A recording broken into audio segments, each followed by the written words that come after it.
आजचा आमचा जो विषय होता तो मुंबईच्या अधिकृत फेरीवाल्यांचा विषय आहे।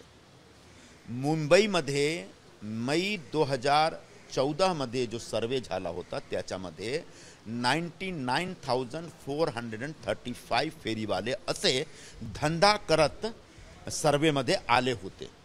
म्हणजे कायद्यानुसार ते सगळे अधिकृत झाले।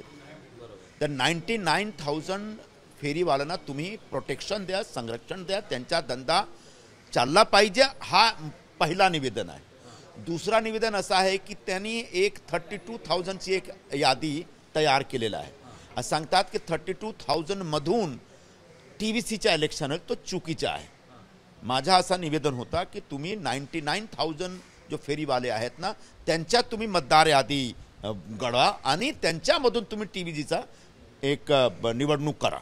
त्यांनी सांगितलं की आम्ही कोर्टमध्ये असा निवेदन देणार एकदा लीगल ॲडवाइस घेतल्यानंतर।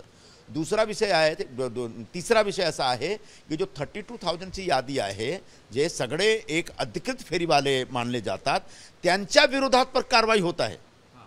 चेंबूरमध्ये, मुलुंडमध्ये, बोरीवलीमध्ये त्यांच्या विरोधात कारवाई झाली आहे।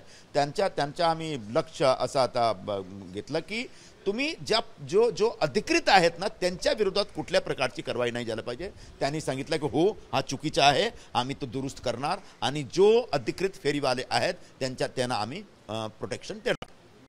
त्यावरती एकूणच आयुक्तांनी काय प्रतिक्रिया त्यांची दिलेली आहे आपल्याला? कोर्टचा एक आहे पण आमचे BMCचा पण दोष आहे। हा जो कायदा आहे 2014 मध्ये बनला। 2014 मध्ये कायद्यामध्ये असं सांगितलं गेलं होतं की तुम्ही 6 महिन्यात टाउन कमिटीच्या निवडणूक करून घ्या। आज 10 वर्ष झालेलं आहे, अजूनपर्यंत TVCचा इलेक्शन नाही झालेलं आहे। त्यानंतर कोर्टने त्यांना एक चपराक दिला की तुम्ही 29 ऑगस्टच्या पूर्वी TVCचा इलेक्शन करून घ्या। त्याच्यात ते सांगतात की आमच्यावर एक प्रेशर आहे, तो प्रेशर आहे, चांगला प्रेशर आहे, पण अजून ते कोर्टमध्ये सांगू शकतात की जोपर्यंत जो एक सगळे अधिकृत फेरीवाले मतदार बनून मतदान करत नाही तोपर्यंत TVCचा इलेक्शन एक करेक्ट इलेक्शन नाही होईल। ABP माझा, उघडा डोळे बघा नीट।